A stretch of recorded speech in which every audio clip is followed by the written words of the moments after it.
What's up everyone, how are you all? Today we are back with another amazing Naruto story.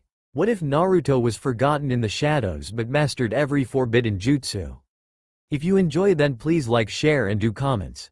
And also check the description box to original creator of this beautiful creation. Shadow clones were the reason for my happiness. I was pretty sure the rest of the contents of the Forbidden Scroll of Seals would also prove useful, but the one jutsu I'd learned yesterday would guarantee my success as a ninja. Combined with my massive chakra reserves, it was enough to set in steel my path towards becoming the greatest ninja in the elemental lands. Checking the alarm clock, I saw that I had enough time before the academy to absorb the memories of the clones who'd spent the night training and spying, as well as replace them. Putting on the orange jumpsuit and making a mental note of the need for a proper outfit, I ran off to the forest's edge, enjoying the crisp, refreshingly cool early air of Konoha. Concentrating, measuring the amount of chakra with precision, employing a Junin-level technique I'd learned from a book borrowed from Anbu headquarters with much effort, the learning. The borrowing went surprisingly easy. I unsealed some equipment and created 50 overcharged shadow clone.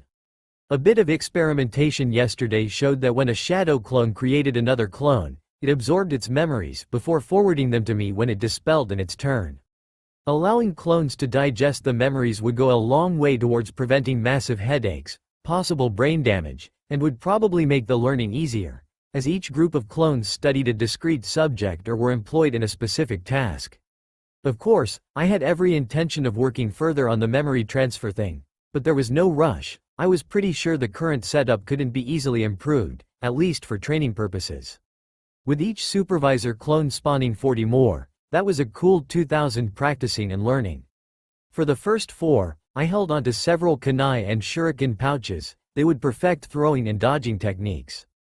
The next 6 groups each received a portion of the Forbidden Scroll of Seals, which I'd secretly made copies of yesterday. They were to review the jutsus and seals therein for useful ones, and each was to actually start studying the best of them. A full 10 groups were assigned to chakra control, the bedrock of all ninja techniques.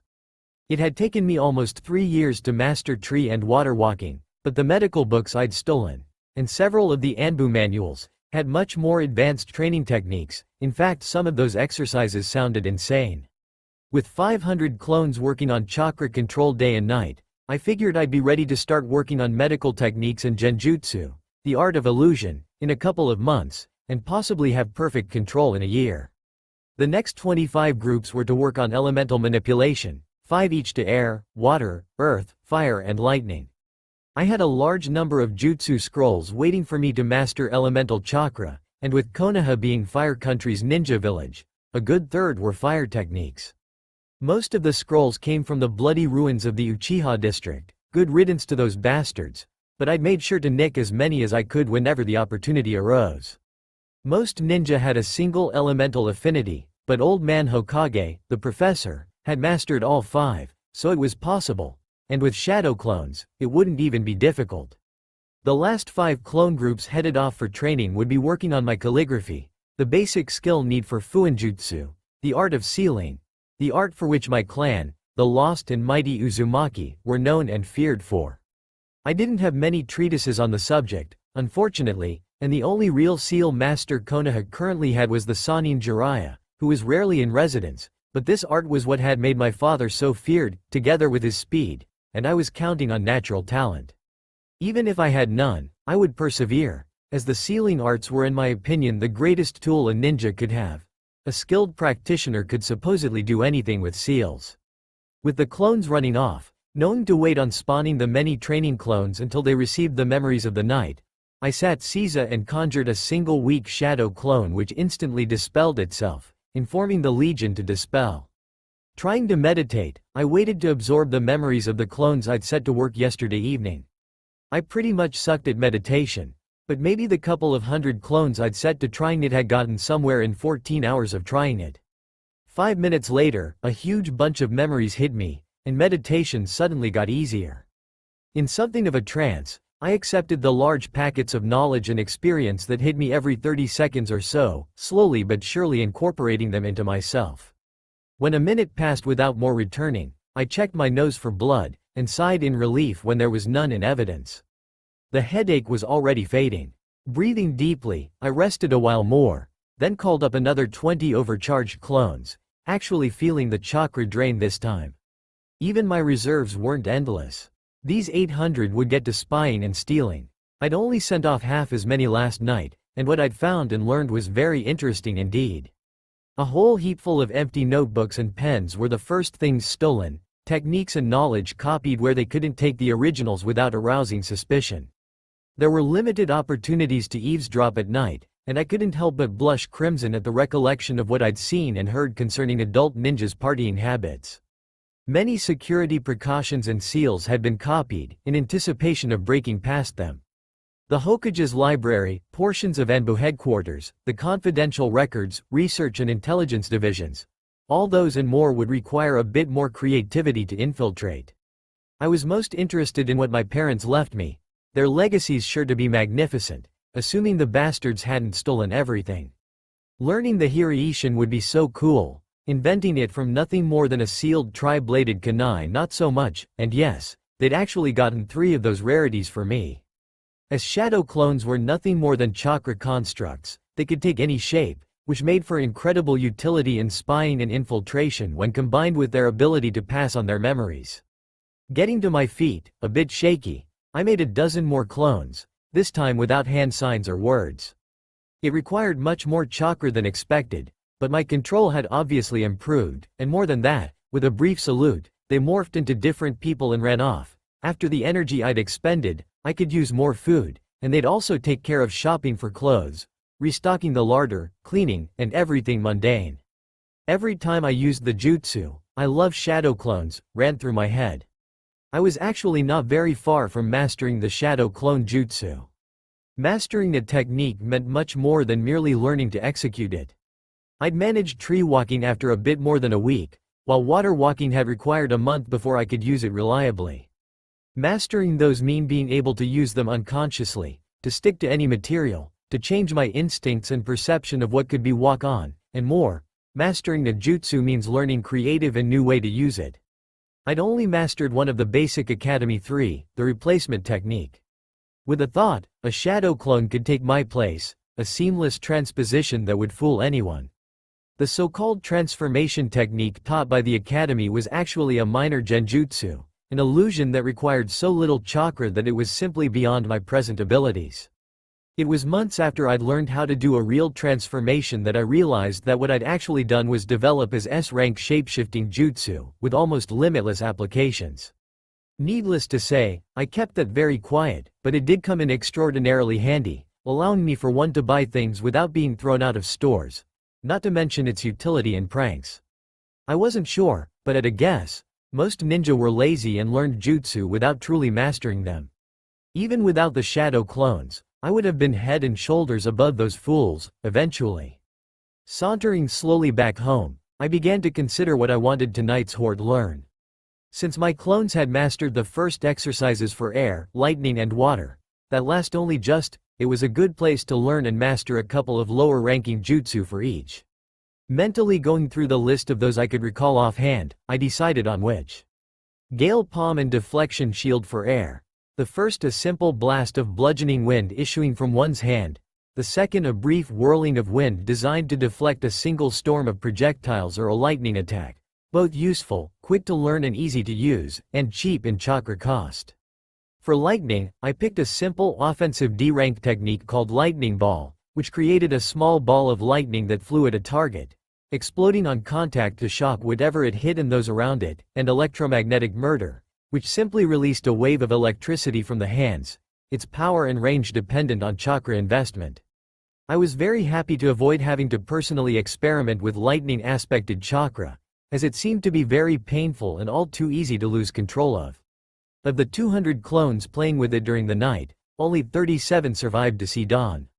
Since my skill at water elemental transmutation was evidently weaker than air or lightning, I picked 3 very basic E-rank techniques to concentrate on. The water mirror jutsu turned any amount of water into a mirror, which was useful for discreetly looking around. Fish spit allowed the user to spit a jet of water from the mouth, capable of briefly stunning since it was shot with some force, and Trick of Water, which let you to flick a hand and toss a small wave, mostly good for blinding a foe. Another thing I determined to do tomorrow was put on resistance and weight seals. The one thing shadow clones could not do was help my physical prowess, and there was a reason even the most powerful ninjutsu masters learned taijutsu and kenjutsu.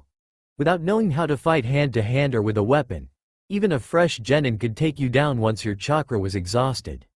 Not only that, but chakra itself was part spiritual and part physical energy, and the healthier and stronger you were, the greater your chakra reserves. Oh, and storage seals, that was another priority. Eating a second savory breakfast, I also determined to work on ninja tools, awareness and traps. I was already pretty good with traps, but there was always room for improvement, and there are a lot of things you could do with ninja wire and seals.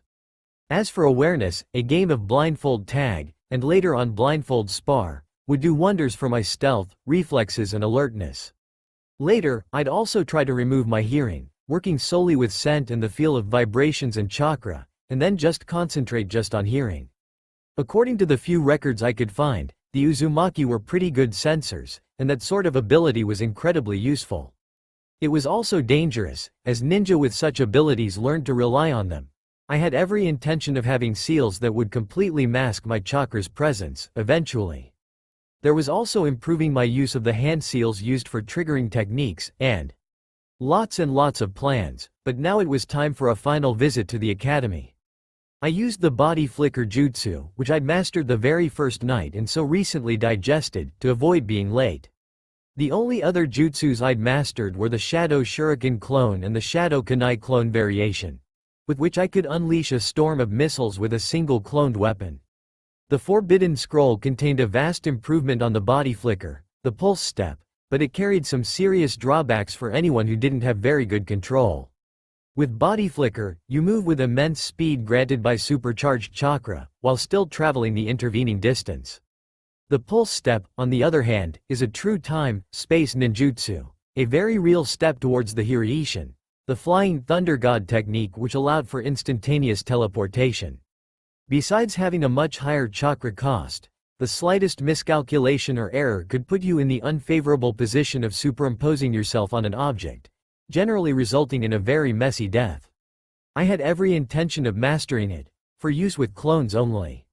I wasn't surprised when I was greeted with derision when I entered the classroom, a couple of idiots shouting out, "Naruto, what the hell are you doing here, huh?"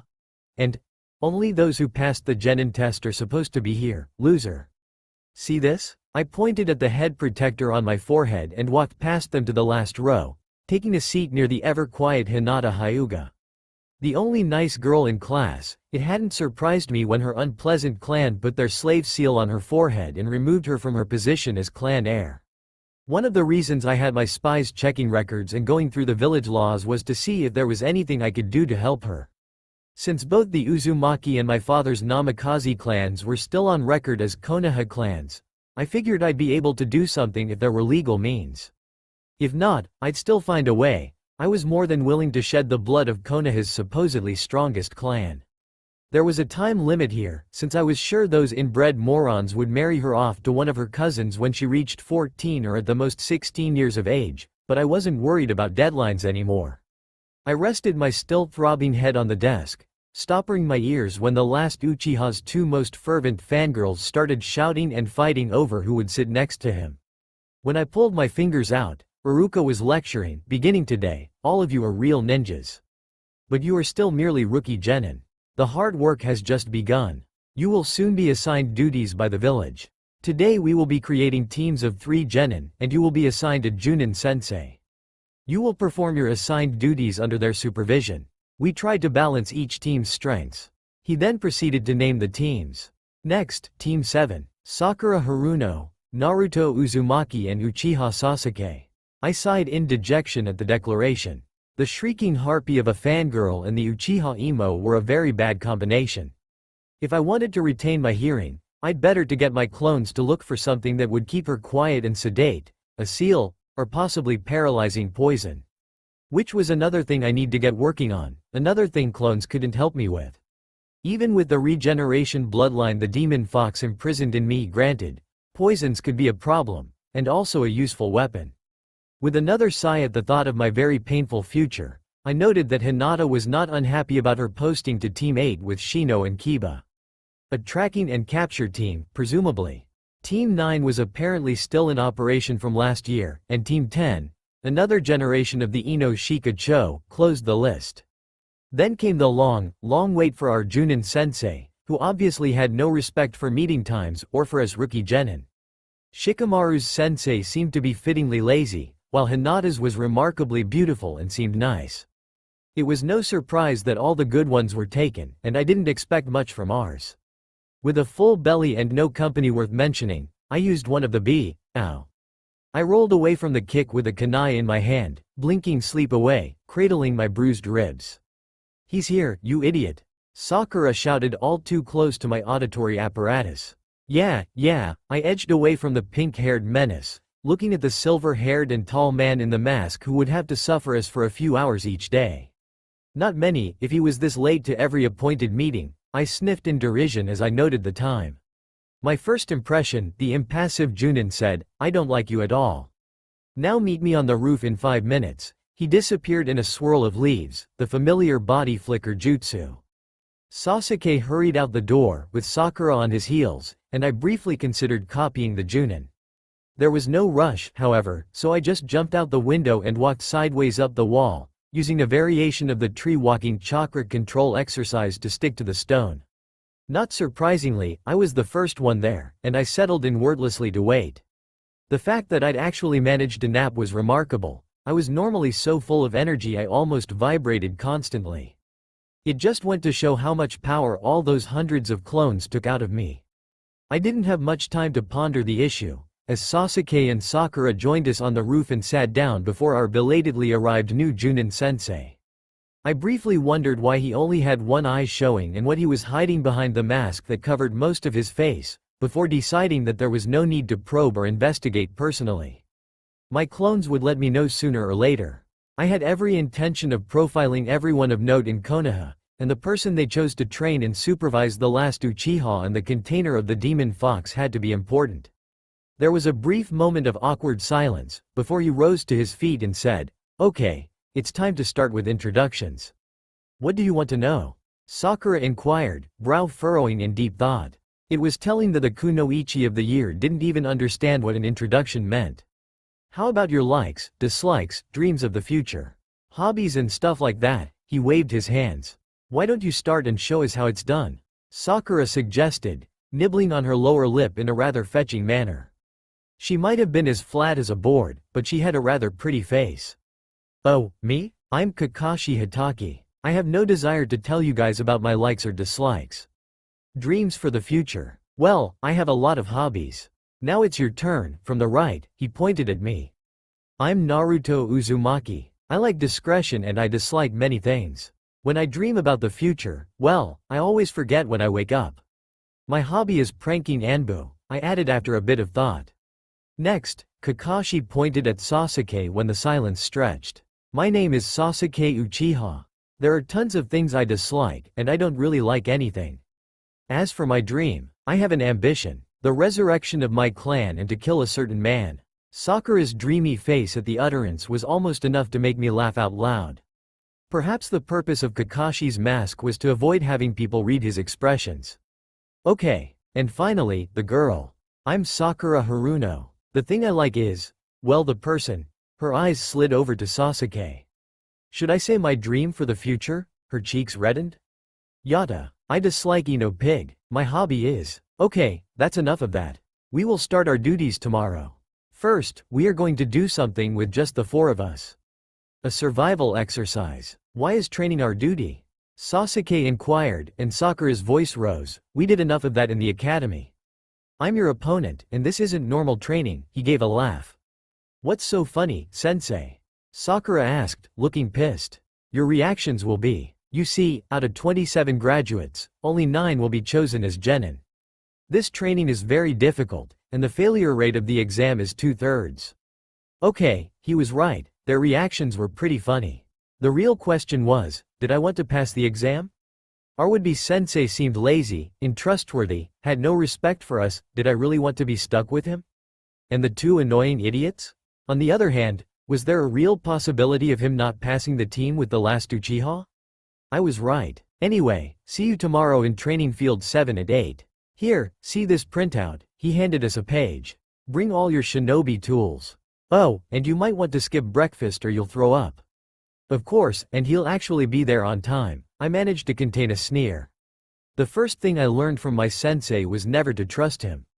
Waiting for the two not yet genin to leave after he flickered away, I considered what to do with the remainder of my day. I'd already planned on what to train tonight, and physical training would wait for tomorrow and the seals. My promise to the Hokage meant no more pranking, which didn't seem fair to me, or even particularly smart.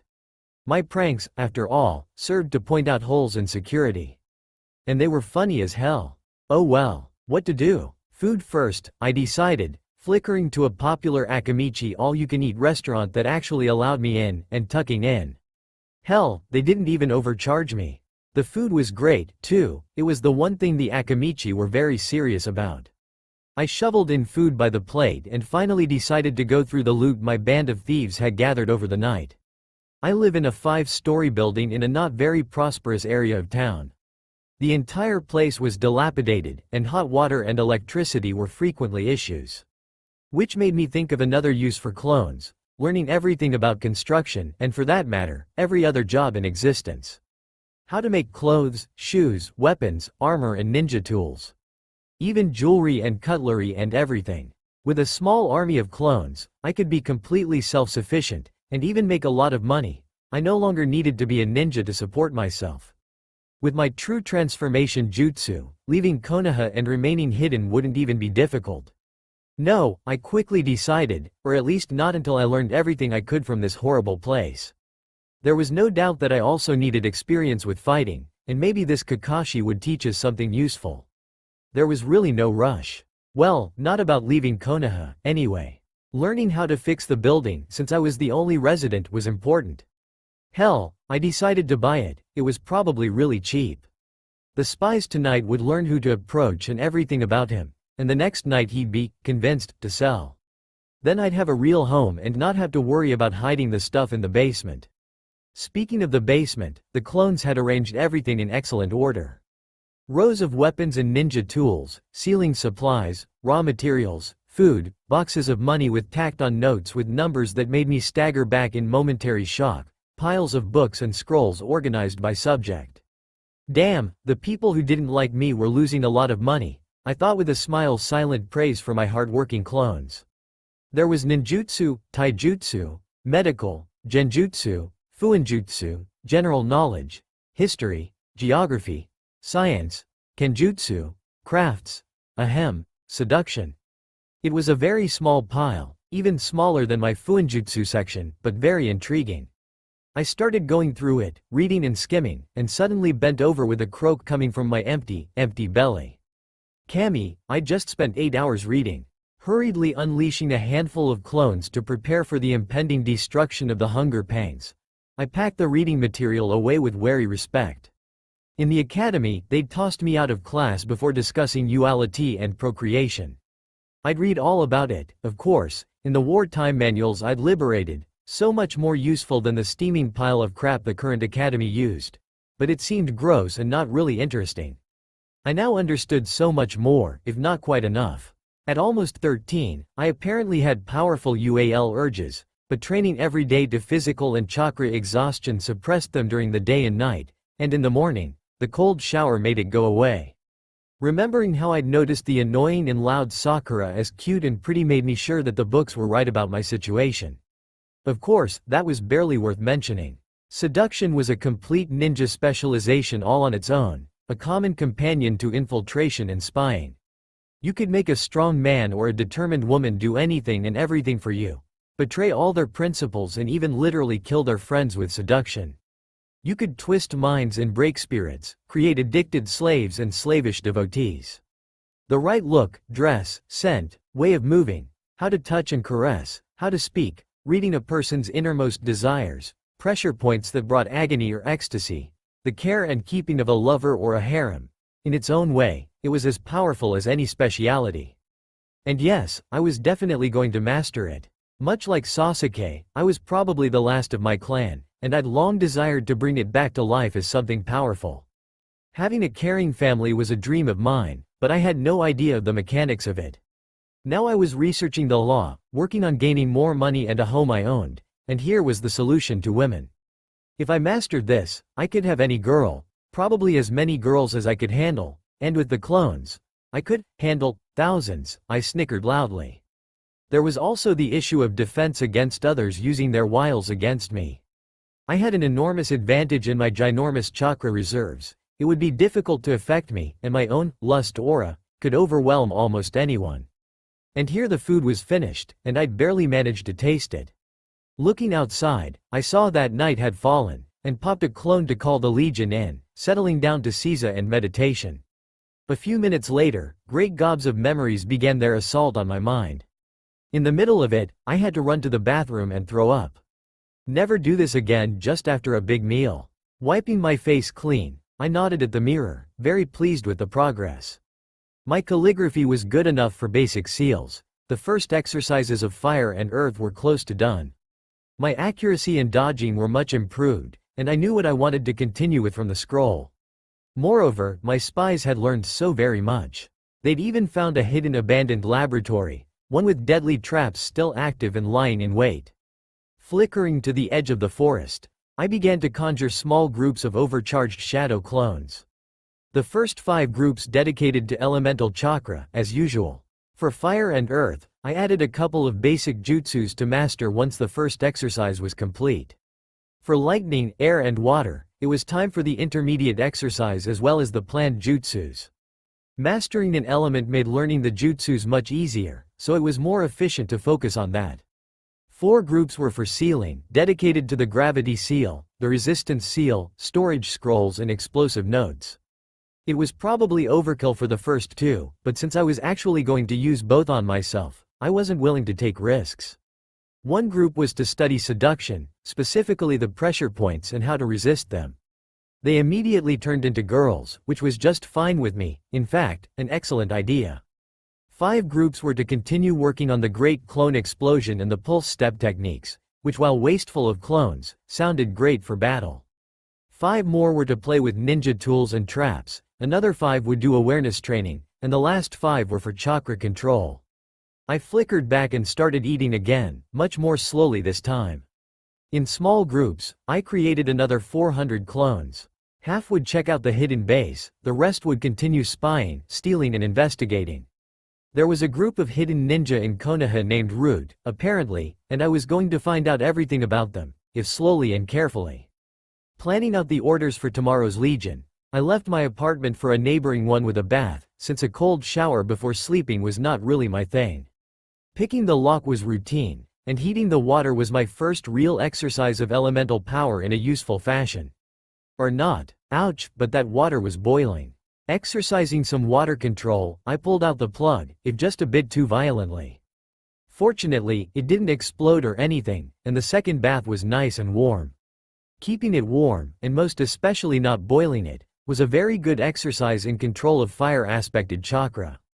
It required enough concentration that I had to finalize the plan for tomorrow on the way back and while preparing for bed. Azek camping jutsus to soften the classroom floor and went to sleep. Relax, boss, she smiled at me, a glorious vision and a sharp reminder of how seductive I could be in female form. There's no need to be embarrassed about anything between you, and you know, you. Her sharp foxy grin elicited a return one from me, and her inarguable logic had me relaxing and nodding. You know, we never did get that kiss of submission thing right. I leaned my head forward closer to her and whispered. Her lips touched mine and we deepened the kiss, experimenting with plain old making out rather than chakra techniques.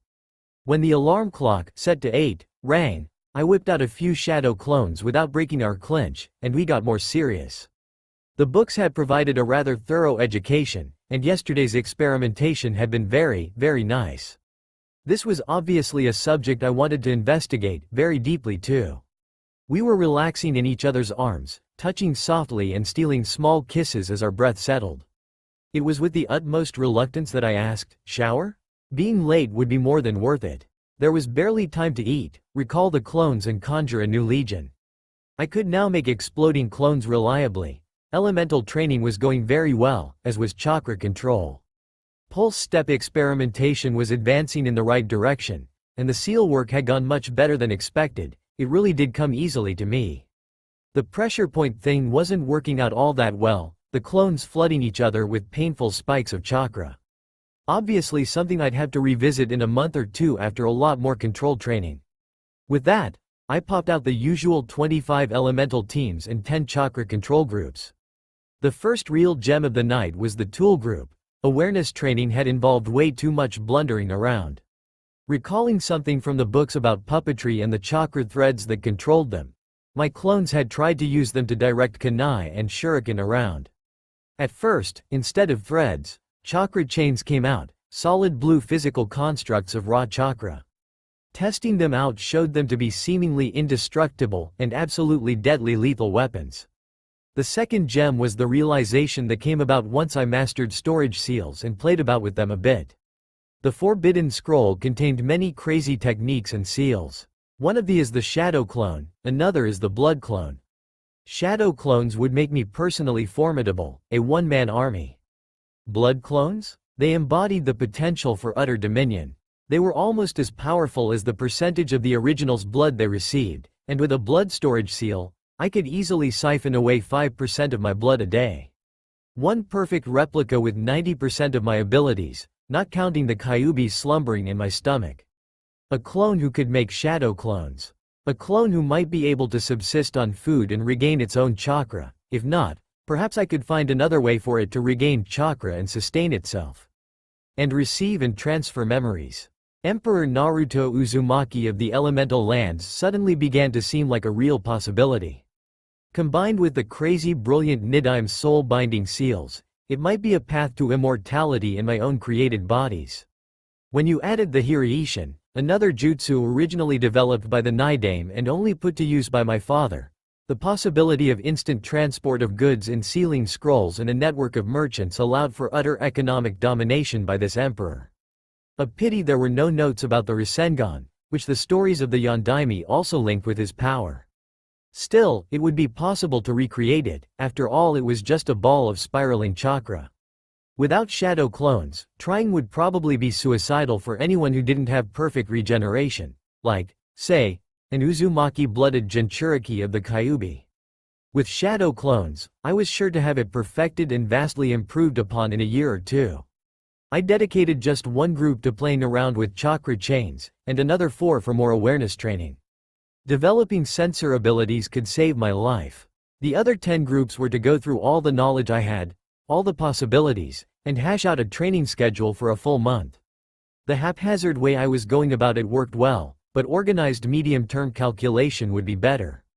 Besides, it felt like I was spending half my time plotting out how the clones would train next, and soon my time would be taken up by physical exercise.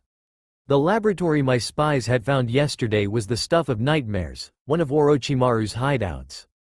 It also contained the last gem of the night. One of several experiments there was a loyalty seal, and I was pretty sure I could adapt it to work with seduction techniques. According to the books, an orgasming woman always fell in love, if only for a fraction of a second. If I could seal in that emotion, on top of mastering seduction techniques, I could revive the old law concerning battle captives, something which hadn't ever really been used. The idea had been that bound enemy kunoichi could be used to breed a new generation of ninja for Konoha. Another frightful technique was bloodline stealing. If I could get a bloodline sharing technique to work, I could have genuine Uzumakis in my clan, and all of us with as many bloodlines as I could get. Getting Hinata on board was suddenly not just a matter of sympathy for a nice girl, though it would require Tsunade-level medical mastery in addition to a truly extraordinary level of expertise with seals. That Nidaime was one cold-blooded bastard. Still, it was all something to work on. No one in Konoha really cared for me, though many were concerned, possibly overly concerned, with me and about me and what I contained. The council records were all too clear, and there would be no mercy. In a sudden grim mood, I poured out enough chakra for the day's 800 spies and thieves. Then added another 20 to make the hidden lab safe and clean for my future experiment in Fuinjutsu, and eventually medical jutsu. Sighing at my sudden weakness, I made another 100 clones, setting them to learn all about construction, wiring and plumbing. Another 10 minutes of speed eating and I sealed away a couple of trays of hot food and a pair of history books. I was only 2 hours late, Kakashi was usually 3. Well, just the once, but it sure seemed intentional and symptomatic. If we failed, I couldn't care less. Another year in the academy sounded much better than the alternative company. Not having to waste time on missions would give me more time to plot, plan and train. "You're late," Sakura shouted at me and stepped closer, swinging her fist in frothing rage. She didn't even see me move around her, find a nice spot to sit down, and chuckle softly as she picked herself up from the ground. "Sakura," I said softly, "since Kakashi has yet to arrive, I am obviously not late. Oh, and if you ever attack me again, I'll break a few of your bones and drop you off at the hospital," I added before opening my book. It seemed interesting, an account of the Second Shinobi War from one of the participants, a Konoha shinobi named Sai Maeda. As he'd also survived the First War, he included a comparison and analysis of tactics and strategy and their development between the two wars, specifically mentioning all the 5 great villages and several of the lesser ones, many of which I'd never even heard of before. I found it riveting and was reluctant to seal it back away when a dispersing shadow clone informed me that Kakashi had arrived. "You're late," Sakura shouted, as per the usual. His incoherent excuse left me shaking my head in wonder. "Kakashi, are Konoha's Junin regularly checked for mental instability?" I had to ask. "Ha ha, you're cute. Now then," he placed an alarm clock on a stump, "this is set for noon. Your mission is to take these 2 bells from me before noon. Those who cannot get the bells by noon will get no lunch. I'll not only tie you to one of these stumps, I'll also eat right in front of you." I could tell that he was smiling, even behind the mask his posture was unmistakable. The sound of my teammates' empty stomachs rumbling was surprisingly loud. "You only need to get 1 bell," he added. "There are only 2, so one of you will definitely be tied to a stump. Oh, and the person who doesn't get a bell fails, so at least one of you will be sent back to the academy. So you need to be serious about it, you won't succeed unless you come at me intending to kill. But you'll be in danger." Sakura protested, and I managed not to nod agreement. If I tried to kill him, it would with dozens of exploding clones using pulse step. Even hiding underground wouldn't help him unless he left the area. Not that I actually needed to try and kill him to get a bell. "No need to worry, I am a Junin," he answered lazily. He picked a pornographic novel out of his pouch and started reading. "Well?" he asked without looking up. "Time is passing, you know." Sakura and Sasuke quickly moved out of sight, while I relaxed and got back to my book. My hidden clones would alert me to any danger, and if necessary replace me. "You're not going to hide?" Kakashi said with evident disinterest, his face buried in the book. "If I take a bell now, you'll just take it back before noon. I'm in no rush. Besides, it's a really good book, I don't want to stop here," I answered. "You can always come to me. After all, I only had 3 hours to set traps. I just love my traps," I sang softly and off-key, almost as much as Anbu hates them, hee. From the set of his shoulders, I'm pretty sure he bought my bluff, not that it mattered all that much. I didn't really pay attention to the rest of the test, just reading for the remainder of the hour, only pausing to jump slightly in place and look around when Sakura screamed piercingly. The bell rang eventually, and a few minutes later Kakashi dragged the 2 from the woods. Sakura looked like she'd rolled around on the ground, and Sasuke was somewhat roughed up. "I thought you were going to get a bell?" Kakashi mocked me. "Nah, I thought about it. Then I remembered who I was dealing with. There was no chance these 2 would get a bell, even combined they don't have a working brain. So I just, I shrugged and took them out of a pocket, got both bells. I swung them around, enjoying the chiming sound, and tossed one each to Sasuke and Sakura. Leaving a finger marking my page in the book, I turned and started walking away. "Where are you going?" Kakashi demanded in a weird tone of voice. "You said the one without a bell goes back to the academy, right?" I was getting bored with his nonsense. "But you got both bells," he rebutted. "Well, that was then. Now they have the bells, so I'm gone.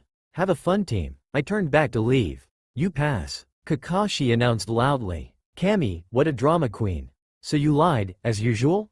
I frowned at him. "What do you mean, as usual?" He was probably frowning right back at me, but with the mask, it was just a guess. "You've lied about almost everything so far," I noted. "What you've taught us thus far is never to trust you. Is this just another lie? Because, I'm getting a bit bored. How the hell did you get the bells?" Sakura shouted. You're the dead last, Sasuke should have gotten the bells. You cheater. Thank you for the compliment, Sakura, I nodded graciously. Sasuke shot me a dark look. That wasn't a compliment, loser. She shouted yet again. Does she have an off switch? I wondered idly.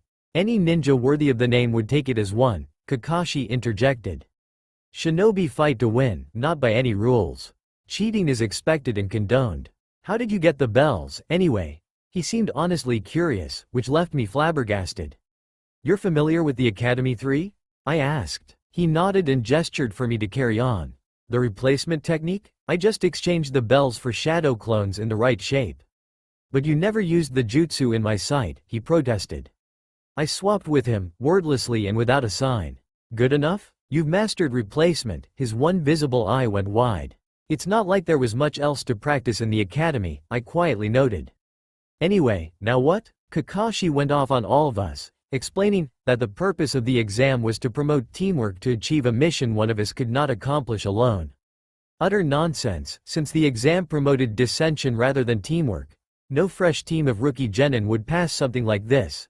Suitable for testing seasoned genin for readiness to advance to chunin status. There was also the little fact that I'd managed it easily enough on my own. Look beneath the underneath, indeed, what a steaming pile of fresh droppings. Then he laid a guilt trip on us using the memorial. What a sad, sad man. At least we were dismissed with orders to report to the same training ground the next day, at 8, naturally. I mentally adjusted that upwards by 3 hours and 10 minutes. Ignoring the rather painful sight of Sakura trying to ask Sasuke out for a date. There was a problem. The stupid blood-siphoning seal itched and tickled like mad. After an hour of physical training I just couldn't take it anymore and flickered home to remove it. Kami, but what a relief it was to do without it. The Knights Legion would definitely have to work on a better version, and by Kami tested on someone other than me. A pig would do. A quick cold shower, and I was back outside, running rather slowly around Konoha. 10 laps took me over 2 hours, even channeling chakra to my limbs. Though not using my secret speed technique, that wouldn't help with developing actual body speed and stamina, it was more of a cheat. There was a very good reason my father was infamous as the fastest shinobi ever, edging out even the current Yondaime Reikage and his lightning armor technique. After a large meal, I took a rather delightful bath in female form with clone company.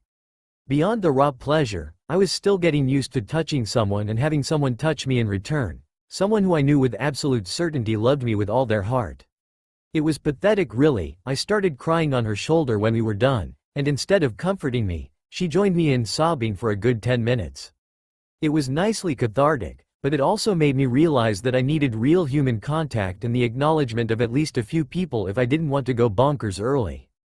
Unfortunately, the only female I spent any time with who was willing to talk to me was Sakura, and she wasn't an ideal candidate.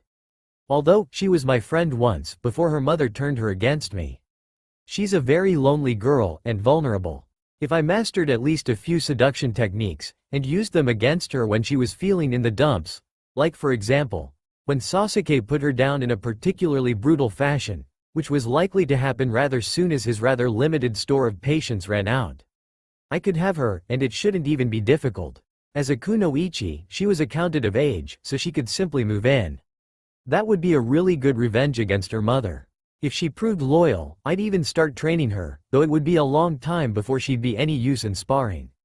I didn't really like it, but it was a good idea. It was even good for Sakura. Certainly, it would break her away from her fangirlish ways, and it would start her training and eating properly. I still remember how she and that crazy overbearing Ino girl were always talking about dieting. How stupid. This plan would likely save her life if it worked. And with me, she'd never be lonely, a good deal all around. While she'd achieved her academy rank almost entirely on academics, and mostly useless academics at that given the peacetime curriculum, I was pretty sure she had potential. If not, I'd convince her to apply for training as a non-combat medic nin, definitely saving her life. Done with the bath and feeling a bit more energetic, I summoned up 5 supercharged clones to work on seduction skills. I needed more skill and fast if I was to reel the girl in. Now wanting to look and get my blood heated, I headed to the apartment I'd revamped as a training room and worked on weights for a couple of hours, then enjoyed a chakra-enhanced massage from a couple of clones and another large meal. Another 2 hours of running, half an hour's break for shower and food. I was tired enough not to feel any real passion. And then another weight session, half an hour of massage and food, and one last run for the day. Even running myself to the ground like this, I could feel the weight and air resistance diminishing, though I was aware that it was actually my body improving. It was surreal how powerful my regeneration was. In 10 hours of exhausting exercise, I'd probably done more for myself than most shinobi could accomplish in a month of intense training. Which reminded me that I needed to add acrobatic and flexibility training, perhaps a practical dodging exercise and some clone sparring. It was getting late and I was actually exhausted, but I knew that I needed a lot of energy if I wanted to summon a clone legion for the night's work, so I forced myself to eat and took a brief nap, having a clone ready to wake me, the one who cuddled up against me in bed. Never sleeping alone was a habit I could get used to. After I cleaned up, with company, and ate, I began absorbing memories. Reviewing the worksheets the clones prepared for the next month, I made a few corrections. In the main, they'd done excellent work, quite naturally. Increasing the training legion to 3,000, they put in 500 clones day and night for skill training, e.g. construction or tailoring, and 500 for spying. There was a reminder to send a clone to the owner of the building tonight, and I added a reminder to fix the blood siphoning seal. Nice work, I nodded thoughtfully as I saw that a steadily growing group was dedicated to memory transfer, one that would work without the clone dispersing. It would vastly increase the efficiency of the training, as each clone who had any success or the most minor advancement, insight or idea could have everyone benefit from it immediately instead of the next session. At a guess, it might well quintuple the productivity of the training legion and the professional legion if not more, and it was also very useful for the spies and thieves. Eventually, I planned on make clone battle squads, and it would be incredibly useful there as well, and hopefully it would also work for blood clones, assuming that idea panned out. Another important note drew attention to the chakra shield technique the Hyuga had insisted on naming Kinjutsu and confining to the Forbidden Scroll, which would do a lot to mitigate the one-hit one-kill drawback of shadow clones. Definitely a priority for combat efficiency, but kinetic dissipation and elemental and chakra absorption and reflection seals would work just as well, if not better. Combined, I had no idea how anything less than a large army could even delay me a couple of years from now. Even cage-level shinobi had limits and could be swamped. I penciled in another 500 clones for daily and nightly seduction training, deciding that I would eventually try it all. Being a girl was really nice, and girls were designed for penetration. Even if I wasn't physically attracted to my male self, it was something I should experience. If nothing else, there was no reason a female-shaped shadow clone couldn't have something extra down there. I also added a note to see if I could increase the number of clones every week or so. I was exercising my chakra quite ferociously, and my already cage plus level reserves were growing, which naturally meant that chakra control would be even more difficult. Everything had a price. Conjuring everything left me nearly wiped out. A clone flickered with me to bed, and I was out like a light. It was official. D-ranked missions were a drag. Hunting down the daimyo's wife Devil Cat took over 3 hours, mostly because I didn't want to flaunt my shadow clones. Or, quite honestly, waste that much chakra for such a trivial reason. Seeing why the cat ran for its life was quite hilariously satisfying, however. Sasuke was being very hostile and very obvious about it, Sakura naturally taking her cues from him. That was another reason not to showcase my talents. I didn't want to waste my time sparring with the Rookie of the Year. Honestly, he wasn't worth my time. Oh, his taijutsu was better than mine. He probably had better skill with ninja tools, and his fire jutsus were superior to mine. But for all that, he was too slow and weak to be interesting.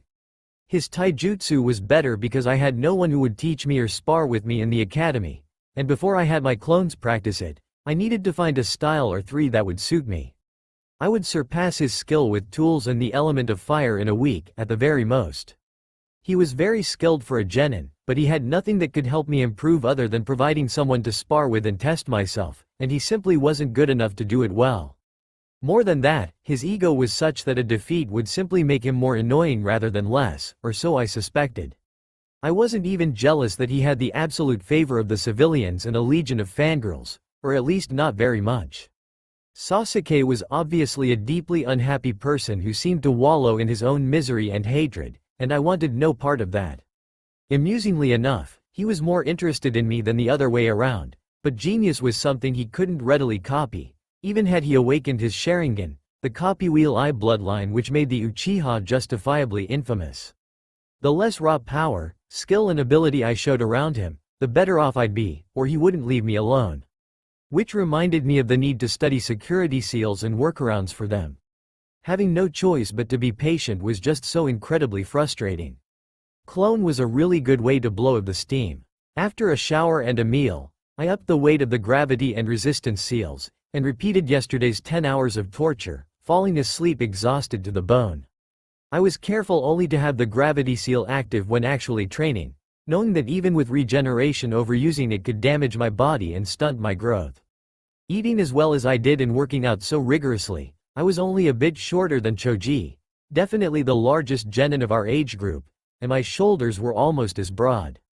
The next day Kakashi actually decided to offer us some training, in remarkably silly team exercises that were supposed to improve our teamwork.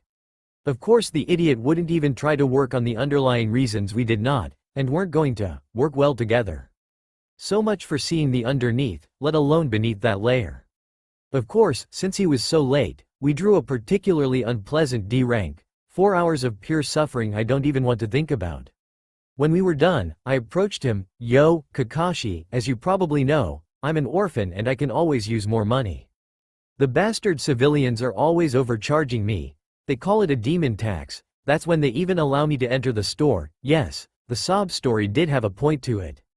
Is there any chance I can do more D-rank missions on my own time? With shadow clones, I can finish them up real quick. Why aren't you using shadow clones to help with team missions? He retorted. Well, if I complete the mission with shadow clones, it's not really a team mission at all, is it now? I asked innocently. I thought the purpose of D-ranks was to practice teamwork. I threw his tiresome mantra right back at him.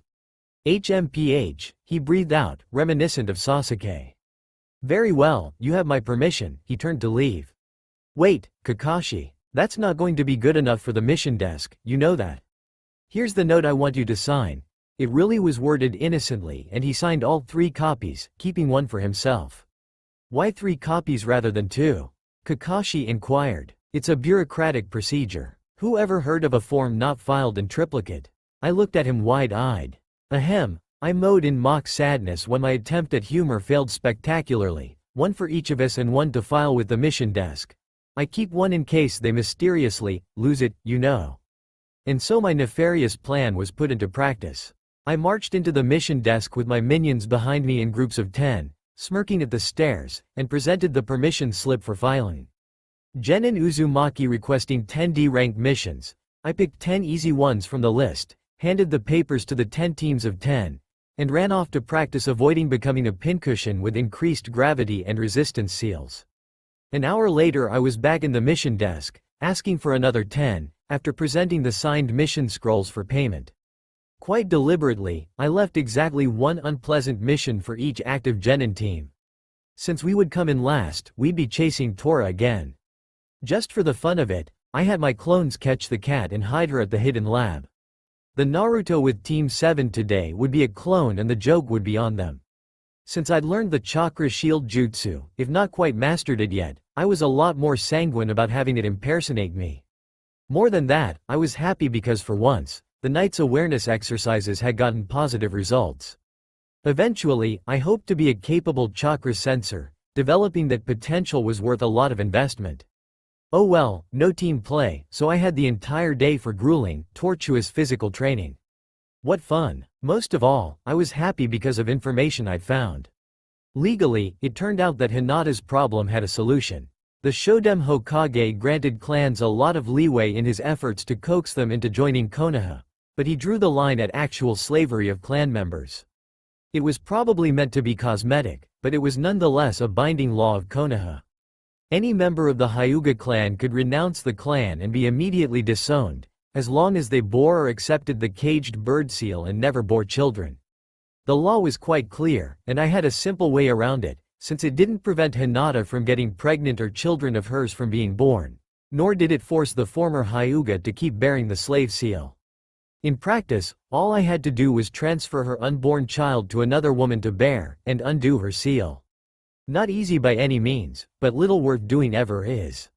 Now that I owned the building and actually knew stuff about fixing it, I sent a small team of clones to see what could be done. After I learned carpentry and how to make a bed, curtains, blankets, pillows and such, things would start looking up. Maybe some art too, painting or sculptures and things like that. I also set a team to working on the caged bird seal of the Hyuga, since I'd much rather offer Hinata a certainty than a hope. It was shocking how little security the Hyugas had on their library of advanced scrolls, and showed how truly arrogant they were. Admittedly, getting past the Byakugan's incredible visual ability was difficult, but once you managed it, it was easily repeatable. Buying your own reputation for invincibility was just asking for it.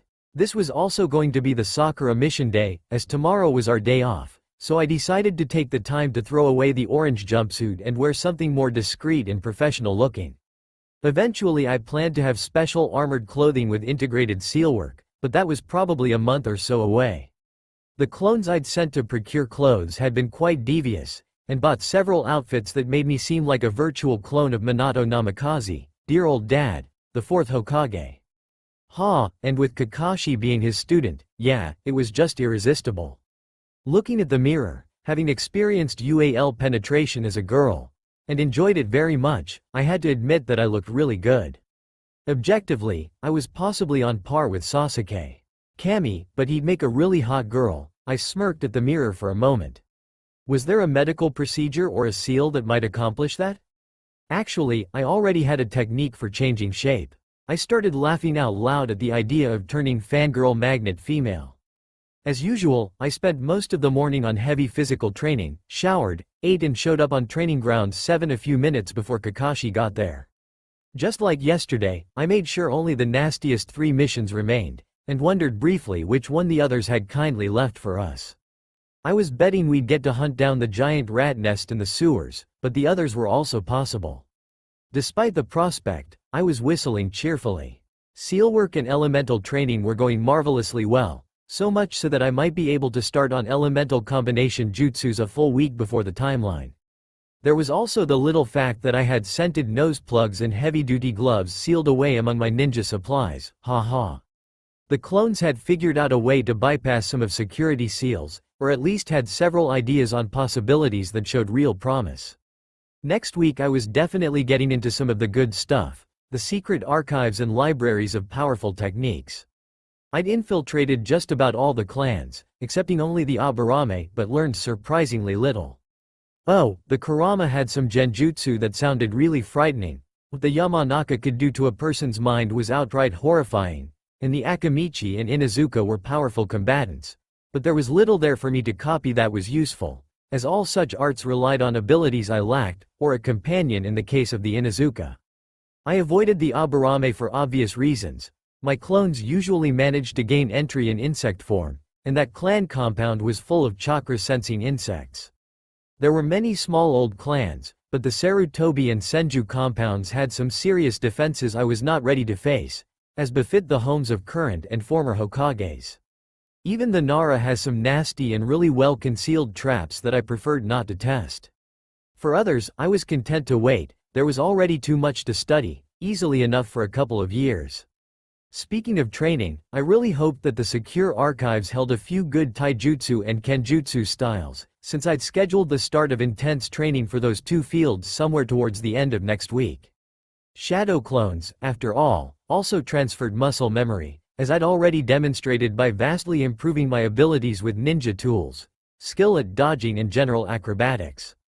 Flexibility, however, was something I still had to work on, and I'd never be as good as someone like Hinata. Some of the things I'd seen her do were just incredible. And yes, of course I was spying on her, and my teammates, and Kakashi as well, and so on and so forth. People who interacted with me mattered, so they were under surveillance. Kakashi was particularly tricky to follow around, but I'd managed it so far, only losing him a few times. Sewing clones in immobile forms around the village soon helped track down his whereabouts on such occasions, and his habits made him rather predictable. Naruto, you idiot, you're late. Naruto, That last word came out much more softly as Sakura's large green eyes widened comically. You like? I twirled around and grinned foxily at the stunned girl, and the gaping Kakashi. See, I always had trouble getting clothes, but Kakashi let me take some extra missions, so I actually have some money. I decided to celebrate by getting new duds. So, what do you guys think? I beamed at them, or rather, their reaction. Much better, Sasuke replied laconically, with his usual affected disinterest. Ah, yes. Sasuke-kun's right. Sakura nodded emphatically, much better. You actually look good, like a really ninja or someone who matters. Well, that certainly clarified her opinion of me. I had to bite my tongue to keep down an acidic response that begged to be uttered. In her silly dress, no one would see her as anything other than a little girl in pink. Kakashi was no longer gaping like a fish, and was slowly regaining control of his emotions. A bit hoarsely, he just said, "Come on, let's pick up a mission." I made sure to walk at the front of our little group, and the silence and the way people were staring at me, for once without hatred in their eyes, was truly gratifying. Old man Hokage had something coming to him, depriving me of my heritage the way he had. There was a reason I avoided him nowadays, and I'd never ever tell him the solution to handling his paperwork. Still, he was probably the only reason some bad things had never happened to me. The council protocols were clear, so he had something of a clean slate with me. I just, honestly didn't care that much about him, one way or the other than to be wary of the god of shinobi. Old didn't mean dead, and even with clones, it would be many years before I could boast to be his equal in knowledge, let alone skill. He might well have forgotten more tricks than any 10 Junin knew. Iruka was all healed up and handling the mission desk, and handed Kakashi a mission scroll in absolute silence, staring wide-eyed at me. We walked out of the Hokage Tower with barely a whisper of sound all around us, and it was clear that Sakura for one, was getting spooked. Even Sasuke was engaged, looking around at people and then back at me and Kakashi. All in all, it was hilarious. So what's the mission, Kakashi? Ooh, let me guess. Hunting rabid giant rats in the sewers. I tried. Ahem, he actually had to look at the scroll again. Not quite. That would probably be easier. What we have to do is... Hey, would this be a bad time to just hand in my forehead protector? I mean, worse than hunting rabid giant rats in the sewers? Babies, it's babies. You have to take care of a dozen babies until nightfall. You know, Naruto, this might just be a good time to make use of your shadow clones. There's teamwork and then there's real insanity, Kakashi recommended with some heat in his voice. Babies are worse than giant rats in the sewers? Sasuke raised a brow, at his most expressive for once. And what's this about you? I had to ask, shouldn't that be we? Aren't you part of the team? Oh, you'll see, I promise you'll see, he replied to Sasuke, completely ignoring my words. Not that he'd ever actually contributed anything to any of our missions. With that ominous warning from Kakashi, we went off to sea. Only 3 of the mothers were waiting for us at the rather nice house. Ordinarily, I could expect a serious protest at leaving their darling little ones at the mercy of the demon, referring to me of course. It's amazing what a big difference new clothes make. They eyed me carefully and were very polite, before leaving us to the mercy of the real demons. I actually caught 2 of the women looking back, just about undressing me with their eyes. Sakura's squealing about how cute the little babies were ended on a rather different note when one of them pissed on her face, the stream of urine striking with shinobi-like precision. I just about died laughing. Then had to run ahead of her before I actually died. Kami, even Sasuke cracked a smile. Of course, then the 2 of us had to deal with the lot of them while Sakura washed herself. Choosing the better part of valor, I obeyed my disrespected Junin sensei and used shadow clones. I was sure the horror of those memories coming back to me would be painful, but I didn't have enough hands and Sasuke was almost useless. It went on for hours, and rather than reading a book, I used the time to practice my calisthenics, gravity and resistance seals on, with a few food breaks. My teammates were surprised when I unsealed a hot meal from a scroll, and I was generous enough to offer them one. Just one of my meals was more than enough for both of them. I had 3 over the 7 hours we babysat. An hour and a half of eating in a relaxed fashion and 5.5 of ceaseless physical activity. Sakura actually looked impressed at my stamina, while Sasuke was predictably jealous. The pink-haired girl also spent a suspicious amount of time looking at my bare upper body rather than pining away after Sasuke, turning away with a blush the couple of times I caught her at it. It was a good sign, and good planning. So much better than hunting rats, at least until the memories caught me. If only I'd managed to figure out how not to have the clones always deliver all their memories, if only they could edit. On the other hand, considering that I wanted a large family and had every intention of reviving an entire clan, getting used to taking care of babies was another one of those skills I needed to perfect. It was certainly better than regarding it as a trial. Which got me to wondering if highly developed sensory abilities and experience would allow me to predict what the eating and defecating machines needed before the wailing started. Together, the miserable lot was whinier and louder than Sakura in a snit. Say, Naruto, Kakashi was nice enough to assist my push-ups by coming over and standing on my back. Is training all you do? Which question made me wonder whether he was spying on me. Like the Hyuga, I was getting careless, and resolved to add my own custom security seals and a cordon of defensive clones to the trap arrays. Well, what else is there to do, huh? Old man Hokage made me promise to stop the pranks when I got this. I did a couple of one-handed push-ups while raising my fingers to touch the leaf-marked forehead protector. There's always reading. He held up his orange book. I read, I answered tersely. In fact, it won't be long before I've read every book and magazine in the village. Shadow clones are very useful, I added to fill in the silence. He seemed not to have an answer for that, and another 200 push-ups and the mothers started filing in.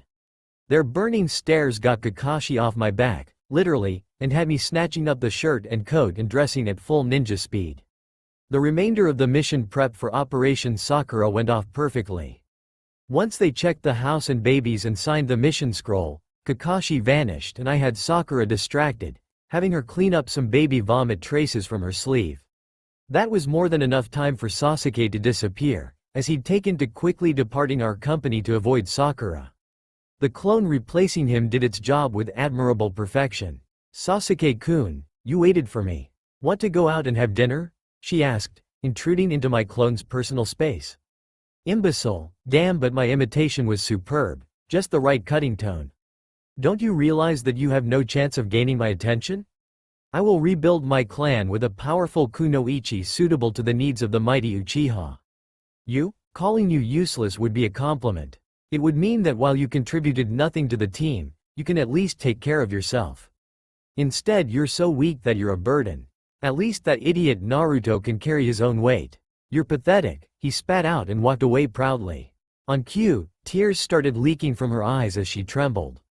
I heard her whispering, "No, no, Sasuke-kun," and sob unintelligibly. Hey, what's wrong, Sakura? I approached her and grabbed her in a hug, flickering back home as she sobbed into my chest. Come on, I bent down and picked her up bridal style, sitting down on my comfy couch and having her sit in my lap, legs spread around me and face still sticking to my chest with tears flowing. Come on, please don't cry, I whispered in her ear as I ran a hand through her hair and brought a warm washcloth up to clean her face. Here, drink this. I gave her a cup of hot beverage with something extra in it. Not a drug, though I had considered that. I just wasn't good enough to make my own as of yet, and couldn't trust others enough to use what I'd picked up here and there. Just alcohol with plenty of kick added to sweet juice with a twist of lime. Hiccuping, she drained the cup, and then another, finally relaxing a bit. I don't know what to do, she said in a low voice. He hates me. Well, obviously. Think about how you and the other fangirls act. His family is all dead, murdered before him, and you simply do not let him be, stalking and jumping in his face with things that he doesn't think are relevant. I mean, if we were 16, I'd be more understanding, but we're not quite 13, even if we are counted as adults since we're genin now, real shinobi. Always in his face, an endless annoyance. Wouldn't you hate it too? I asked. All those fangirls are pretty creepy. Think about it, if you had a lot of young boys who simply wouldn't let you have any peace, always going on about you like you're not even there, and getting in your face constantly to ask for this and that in a date. How would you feel? I caught her chin and raised her face, using the opportunity to whisk away my coat and shirt so fast that she didn't even catch the movement, the chakra wafting off my body in ever-increasing waves as I spoke, fingers touching just the right places with a gentle application of invasive chakra. Ahem, I think. She stuttered adorably, blushing beet red and lowering her eyes. That's when I kissed her. It really surprised me to learn that kissing is considered an art. Or rather, there's an art to kissing. I used to regard that claim with suspicion, since I read all about it after I first kissed and played around with my clone. The books actually had a lot of interesting instruction about it, and some really arcane medical and chakra techniques to go with it. I'd only gotten a single one to work, as usual, performing properly required chakra control, and you guessed it, more chakra control. I had a full 1,000 clones practicing that every night, with another 500 working on the memory sharing and editing variations on the shadow clone jutsu. A simple matter of efficiency, as more control made learning much easier, or just possible, while the memory thing would make learning everything faster. Anyway, the one trick I did learn convinced me utterly and completely. One of the arts of seduction is the kiss of surrender. It's a really basic trick and easy to defend against if you're aware of it or are just about any sort of chakra sensor, but it's hellishly effective. It makes you swoon. It made me swoon, feel weak in the knees, and eager and hungry for more. She'd just started grinding her crotch against mine when a dispelling watch clone passed on the memory of an Anbu operative approaching, very specifically coming over to fetch me. I cursed my idiocy in choosing to make that point through clothes on this day of all days. Of course the Hokage would summon me. At just this exact time, naturally. There was simply no other choice. When we stopped kissing to breathe, I caught Sakura's chin before she attacked me again. I'm so sorry, but the Hokage sent an Anbu to summon me. It's not something I can delay long enough. The shocked look on her face had me biting my inner cheek, rather hard, to avoid laughing at her. Even I knew that was the absolute wrong thing to do. Don't worry though, they'll take good care of you. I looked behind her and switched with a clone in the room, quickly running off to change clothes to a quiet dark blue outfit that I didn't think had any connection to the Yondaime. I'd left her with 5 nude female clones, with instructions to help her take a nice warm bath and enjoy themselves. I grit my teeth with white-hot anger, as receiving the memories of the experience just wasn't entirely the same. Grr, I growled and only just managed to stop myself from putting a fist through the wall. Calming exercise, calming meditation, how did that go again? Ha ha, never mind that. Anyway, what did you want that couldn't wait for me to come up for my missions tomorrow? Tomorrow's your day off, he remarked in a very even tone. So what? That just means I don't have to waste my time with useless. I have permission to take as many D ranks as I want, the money's come in really useful. See this? I grabbed the sleeve of my new shirt in proud display. I actually managed to buy clothes. Isn't that amazing? Now if I could only remember where I bought them. I sent like 50 clones to buy stuff I could wear that, would make me look like a real ninja, huh? I think only 3 of them weren't tossed out of the shops I tried. Cammy, if only I could remember which 3 shops those were. Hey, old man, any chance you could help me figure that out? I asked him plaintively. The name of the game was Damage Control. Being the idiot was much safer. Showing off got you watched and penciled into numerous bingo books. While having a large price on one's head was a point of pride with some shinobi, I didn't much care for the idea. Inevitable, probably, but there was absolutely no reason to hasten that day. I'm afraid I can't help you there, he sounded genuinely regretful. Probably wasn't eager to see that horrid orange garment again. Who is useless? He inquired, a frown making him look even more wrinkled than usual. Oh, Kakashi of course. Who else could it be? I cocked my head in a gesture of utter bewilderment. Yugo, still standing beside me, twitched visibly. Kakashi Hitaki? Your sensei? Useless. He seemed confused, and only grew more confused when I started laughing hysterically and repeating the word, sensei. I gave it a minute before drawing in a shuddering breath. Oh, that was funny, my sensei. Ha, yeah, he's utterly useless. Stands around reading his porn while we do D ranks. As for sensei, don't be ridiculous. He hasn't taught us anything and I doubt he ever will. Doesn't have any respect for rookie genin, I suppose. Always makes us wait 3 hours in the training field before a mission. Except for something he called a team building exercise, which was more of a waste of time than these silly missions. Pretty pathetic. Hey, is there any chance I could go back to the academy? It's actually less boring than what he has us doing, and I might actually learn something there. It's just the first week, he tried to reassure me while visibly struggling to conquer his mirth. It's natural that he tries to get you working together properly before offering any serious training. That's one of Konoha's biggest advantages in the field, teamwork. He nodded gravely, seemingly lost in memories for a moment. So if 2 months pass and he still hasn't taught me anything, could I get out of Team 7? I outright begged. He blinked for a moment in surprise, then nodded. Very well, I'll allow that. Great. Well, I'll see you again sometimes, old man. Kami, those babies were brutal. I bet enemy ninja are way easier to defeat. You should have seen it. Sakura was all gaga over how cute the little munchkins were, then bang. One of them pissed right on her face. I laughed so hard, she almost killed me. Then there was the vomit, and the poop, and I coughed to avoid laughing at his expression. Never mind, I don't think you want to hear about that. Good night. I ran off, flickering back home as soon as I was out of sight. I couldn't believe that worked. I was just so amazing. And so were my clones.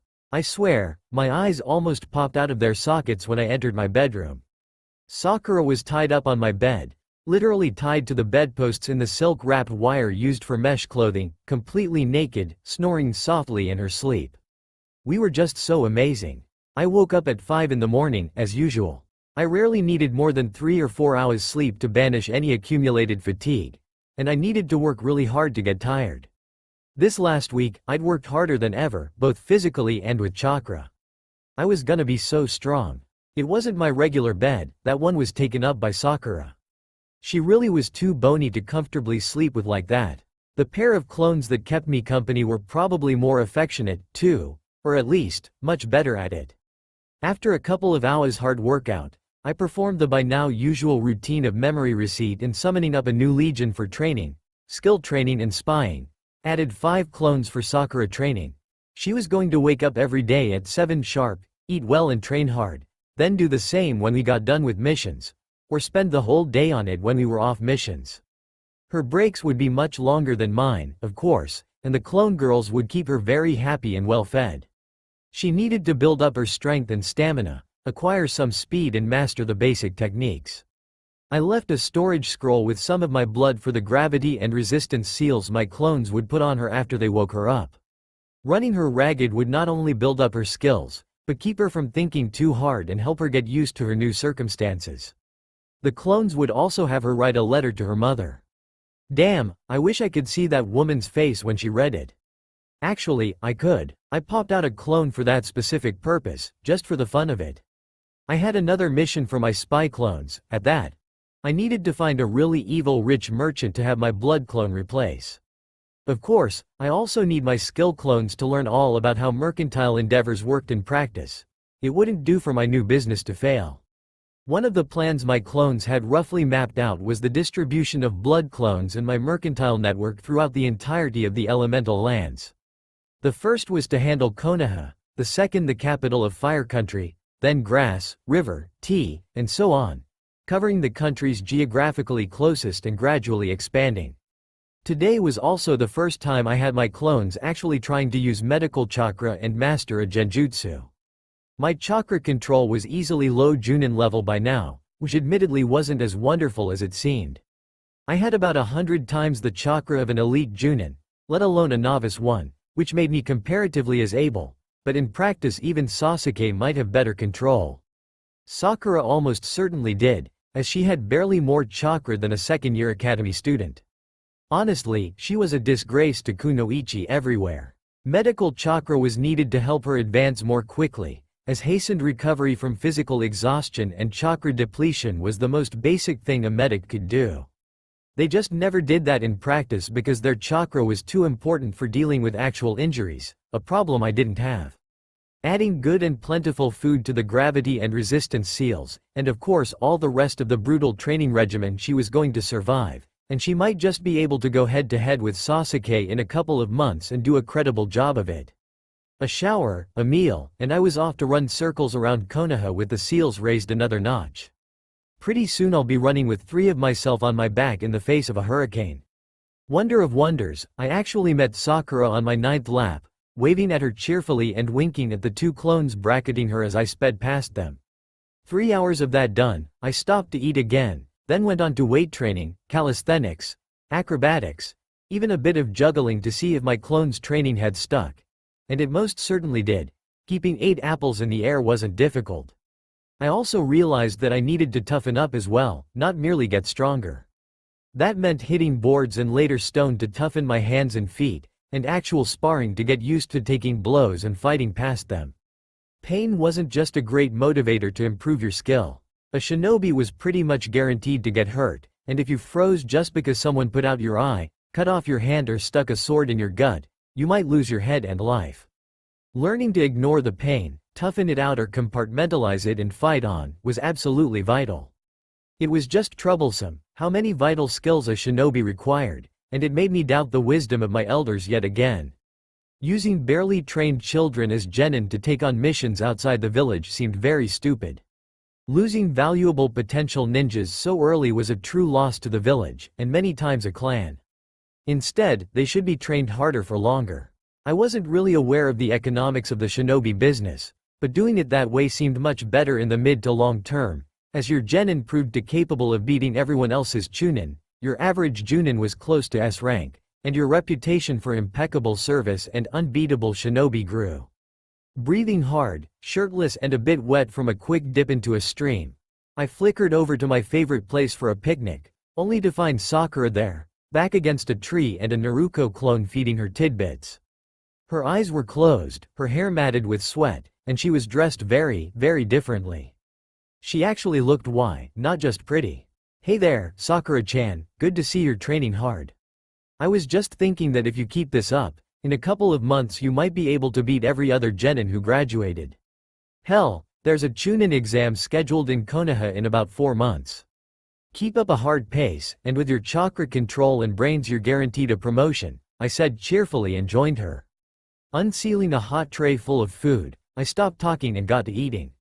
The amounts I consumed each and every day were unsettlingly large. Anyone else trying to eat half as much would have exploded.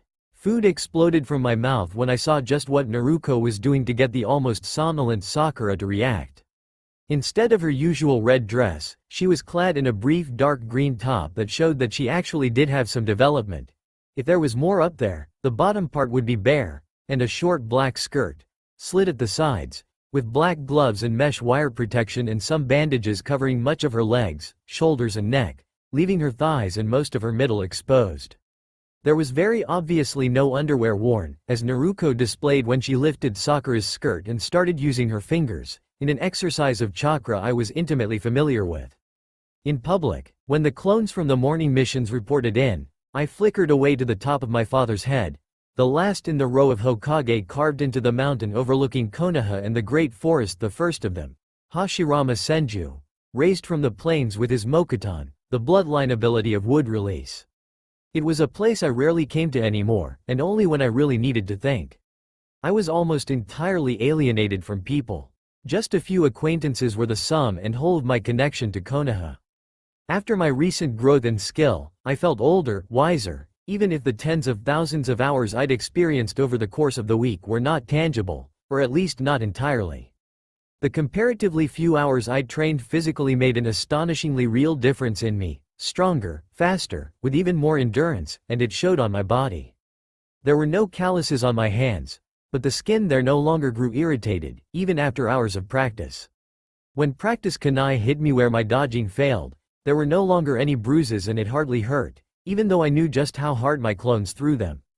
I realized just now that I was breaking Sakura, and I didn't feel bad about it. Maybe I was a demon. Of course, people could be much worse than the mindless forces of death and destruction the 9 Biju were said to be. Deliberate cruelty always was. Considering my intentions, plans and possible repercussions, the world I was aiming for was worth many sacrifices. I just had to make sure not to lose myself in the doing, which was difficult without anyone at my side. Before making any adjustments, I decided to wait and see. Perhaps Sakura, and if I could get her, Hinata, would be helpful. If not, there would be other possibilities, I was sure. There was no rush, but I still felt that everything was going too slowly, that I could do and be so much more. I'd gotten a good measure of just how fast I recovered from expending the massive amounts of chakra required for a training legion, and it occurred to me that having just 2 a day was a suboptimal use of resources. Reading books on trade and finance was altering my perspective on how to accomplish things, focusing my thoughts on efficiency and optimization. I'd also found some useful books on making the best use of your time and scheduling. It was time to work not merely harder, but smarter as well. 10,000 clones a day were 10,000 times me training, and as I trained smarter and better, the small improvement would be magnified by exactly that number. For people, I'd wait and see. Sakura might be worth my time in a month, and I'd try to help Hinata at the end of this week. For now, I'd simply get better at anything and everything. The week passed almost too quickly for me to notice. I was constantly working and frequently exhausted, both mentally and physically. A few notable things happened that would shake things up. First, I finally managed to transfer clone memories without destroying the clone, and the improvement was telling. I mastered the shadow clone jutsu to my present limits of control, and managed to make pure spy clones with comparatively little chakra expenditure. Second, the blood clone jutsu went perfectly. It was a flawless duplicate with all of my skills and abilities, and it was connected to the memory network. Unfortunately, it could not regain its chakra from food, or even by receiving more of my blood. It took a day, but I managed to transfer chakra to it directly, and after 2 days, I managed a rudimentary chakra storage seal. For Konoha, this would do, but I needed something much better if I wanted my plans to work. Orochimaru's partial notes on his curse seal mentioned something called natural energy, and a further investigation showed that it was something sages could access. What I needed was a seal that would absorb natural energy and transform it into personal chakra for my blood clones, but I was completely stuck and flailing in the dark here. How the hell does one access natural chakra? I'd need a sage to help me with this, though I did set a regular clone group to experiment. Alone, it would probably take years to crack this puzzle, and coming up with an alternative might require decades, assuming there was one. Well, I could try to siphon chakra from captive shinobi enemies, but that idea did not sit well with me. A temporary solution would be sending off shadow clones to recharge the blood clones via Hiraishin teleportation. Okay, that was decent stopgap measure, assuming I ever managed to master that insanely complicated time-space jutsu. After mastering the pulse step, I'd started on the jutsu that earned my father the cognomen Yellow Flash and a flea on sight order in the bingo books after he slaughtered an army, but it was going very, very slowly, and not very surely. The third was the most unusual and unexpected, my introduction to Genin Team 9, Team Guy. For a week and a half, I proved to be the only shinobi sufficiently dedicated to training to run around Konoha in the early morning, starting at 5. When they got back from an escort mission to Lightning Country, I learned that not all Konoha shinobi were lazy layabouts. Kami, they started training at 4. Meeting Rock Lee and Guy Sensei. Anyone so willing and eager to teach me was more than worthy of the title, was quite the experience. It was actually amusing. I'd improved enough that it took an hour for our paths to cross. Yosh, a healthy training run in the morning. What dedication, what youth. Burning youth. A tall man in green spandex with prominent orange leg warmers, his hair in a rather unattractive bowl cut, shouted as he passed me in a rush of air. He had the thickest pair of eyebrows I'd ever seen and wore a Junin vest. Yosh, a healthy training run in the morning. What dedication, what youth. Burning youth. A boy in green spandex with prominent orange leg warmers, his hair in a rather unattractive bowl cut, shouted as he passed me in a rush of air. He had the thickest pair of eyebrows I'd ever seen and bandages wrapped around his arms and hands. I was momentarily confused at almost seeing double, before putting on a rush of speed, soon catching up to the boy, who looked to be around my age. There's someone else running, right? Who looks like you? I shouted. Guy Sensei. I must catch up to Guy Sensei in my training, or I will run 100 laps around Konoha on my fingertips. Yosh, he shouted right back and increased his pace. It was a good thing that this was one of the mornings I hadn't picked to increase the charge on my training seals, gravity and resistance, because even after an hour of running, I didn't have any trouble picking up the pace enough to catch up to both of them. It also served notice that I wasn't pushing myself hard enough. We kept running at the increased pace for almost another 2 hours, both of them shouting out periodically about youth and fire, to my bemusement. Ah, Guy cried out. It would be most youthful to keep running, but I cannot keep the rest of my team waiting. It is a testament to the youth of Konoha's genin that another one ran with us. The fires of youth burn deeply in you. I'm Guy Maeda, and this is Rock Lee, my dear student.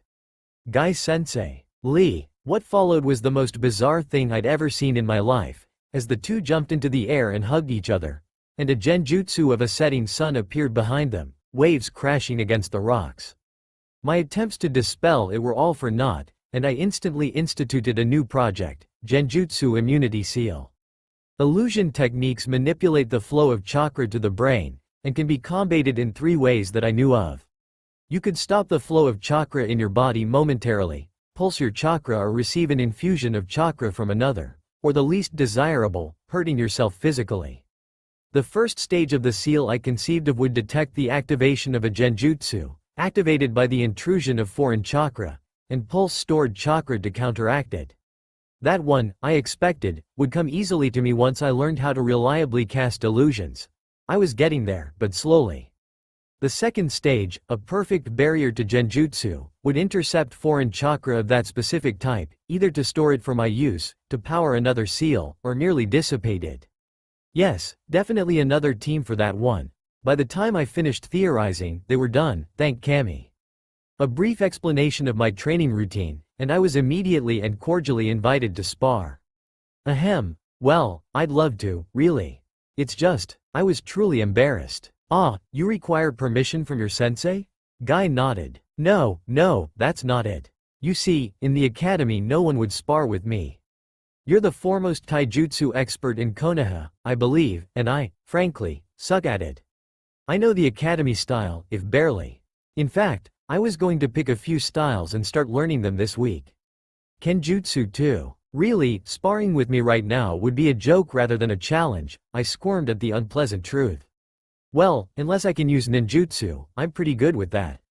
And I'm studying genjutsu and medical jutsu and seals and what youth? Guy-sensei, we must help Naruto learn the youthful ways of taijutsu. It is a sacred duty to fan the flames of his youth. Lee shouted enthusiastically. I'll be happy to help with ninjutsu and sealing in return, I offered immediately. The chance to spar with Guy's team was invaluable. Alas, I cannot learn such things. I will prove that a ninja can excel with taijutsu alone. I shall be a genius of hard work. Lee announced loudly, waving his fist in the air. Indeed, and I have promised my youthful student that I will support him in all things. Guy responded, which must be the only way he could have passed the academy, I quickly realized, as he obviously couldn't use the basic 3 jutsus normally required for graduation. Then I blinked at Guy's words. Do you mean to say, I looked at him and enunciated with precision, that you do not use ninjutsu or genjutsu routinely because of Lee? Precisely. It is. I cut him off, most unyouthful. If you don't show him what jutsus other than taijutsu techniques do, how will he learn to counter, dodge, predict, or otherwise overcome them? Not to mention that in the field, not using the best technique you have for what is needed can bring harm to comrades and failure to missions. Most unyouthful, I shook my head in honest disgust. Each path has advantages and disadvantages, and a true shinobi uses everything he has when it is needed or useful. Are you truly teaching your team some different way? If you don't fight him with genjutsu, how will he survive his first real encounter with one? Especially since he seems all too eager to mention his vulnerability. Teach him taijutsu, certainly, but teach him discretion and cunning. Youth and enthusiasm fail against old age and guile, as the shinobi saying goes. Youth, enthusiasm and guile are much more likely to win. There are a lot of things you can do without external use of chakra. Try to test things a bit more. Have you tried using activating seals with your chakra-charged blood, for example? Have you mastered ninja tools and traps? Stealth, awareness and silent killing? The strongest ninja will fall to surprise, especially if you can mask your chakra. I finished, almost out of breath, still fuming with anger. It was just so stupid. That is, Guy-sensei, that is so brilliantly youthful. Guy-sensei? Lee looked at him when he failed to reply. Guy was looking at, expression still and carved in stone. It is true, Lee, he is correct. I have failed you, failed my team. No, you haven't, I cut him off again. They're all alive, right? That's automatically success in most people's views. I'm betting you haven't failed many, if any, missions. What you haven't done is teach them in the best possible manner, which I'm sure almost every sensei is guilty of. Perfection is out of reach of mere mortals. All you have to do is better, every time, every day. Very youthful indeed, young Naruto. Of my team, Neji needs little supervision, as he studies with his clan in the ways of the gentle fist, and is reluctant to learn anything else. I would like to spar with you, and perhaps take you up on your offer. Tenten could use a tutor in ninjutsu, and in return she can help you with taijutsu. She is also very good with weapons. Come, let us test your skills. So we followed him to training ground 9, and I made sure to cancel my training seals. Even without them, I didn't believe that I had more than a third of his speed, at best, without using my trump card, but that was still very likely to impress him favorably. Strength-wise, I hoped to have a tenth as much, but I wasn't optimistic. I needed not to be hit, which playing with shadow clones and replacement was easier than you would estimate. Neji, Tenten, Guy thundered at Lee's teammates, a long-haired arrogant-looking Hyuga, from the branch house according to the position of his headband, and a cute girl with her brown hair collected out of the way in 2 buns. This is Naruto Uzumaki. I will spar with him and we will then begin our youthful training for the day. Both were obviously intrigued at the notion, though Neji was acting in a way that reminded me of Sasuke. Let us begin, Guy announced and charged at me, fist extended. A loud explosion sounded as the great clone explosion blew him away. Very youthful, your fires burned strong. A badly singed Guy ran back into the clearing, charging again in the very same manner, until the earth beneath his feet softened to mud, then hardened to rock. Excellent, elemental jutsu. His fist shattered the rock, but he only took another 2 steps before I caught him in hardening mud again. This time, when his fist came down, the rock liquefied before catching it as well, and I threw a kunai, multiplying it into 50 shadow kunai clones, which skewered a log. As a precaution, I exchanged positions with another explosive shadow clone, a bit annoyed that the lightning clone jutsu was on the study list for tomorrow. It was perfect against taijutsu maniacs, pinpoint disabling compared to area of effect blast. I couldn't afford to overcharge in a mere spar. Guy's earth clone was the only casualty of my clone's demise, and I opened my senses to locate him, releasing a great blast of wind to throw him away, the wind release. Great breakthrough, before jumping down to the clearing and calling up 3 killed teams of 5 clones each, with enough charge for several area of effect jutsu. They lasted longer and did better than I hoped, but 3 minutes later a bedraggled, singed and bleeding Guy, clothes utterly ruined, joined me in the clearing. The memories showed exactly how strong and fast he could be, and if he was taking it easy on my clones, that was even more frightening. Only 4 of the 15 got so much as a single jutsu off. Admittedly, I didn't reveal my chakra shield or tried the earth armor jutsu I'd managed yesterday, but I was quite sure he wasn't showing everything off either. Enough, he announced with a wide smile, teeth sparkling in the light. You have shown yourself to be a capable ninjutsu specialist, as is only to be expected of a student of my eternal rival. Tenten, he called out, and I didn't have the heart to correct him concerning Kakashi's teaching. Yes, Guy-sensei? She jumped back into the clearing, staring at me intently. Naruto Uzumaki will be helping you with ninjutsu and seals, while you help with his taijutsu, which he has informed us is not practiced in. In addition, he has some knowledge of traps, stealth and ninja tools. I'm sure you will use your time together well. Ahem, Guy-sensei? I inquired hesitantly. Yes? What is Tenten's elemental affinity? Fire, her youth burns fiercely. Excellent, shall we? I sent a foxy smile her way. Okay, Tenten, to tailor your training to your fighting style and teach you the most suitable jutsus, I need to learn how you fight, and more than that, how you want to develop your unique style.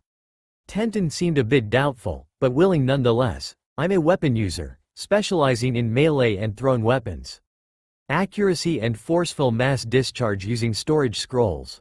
I'm working on better control with wire, and I'm not sure where I want to go from there, she admitted reluctantly.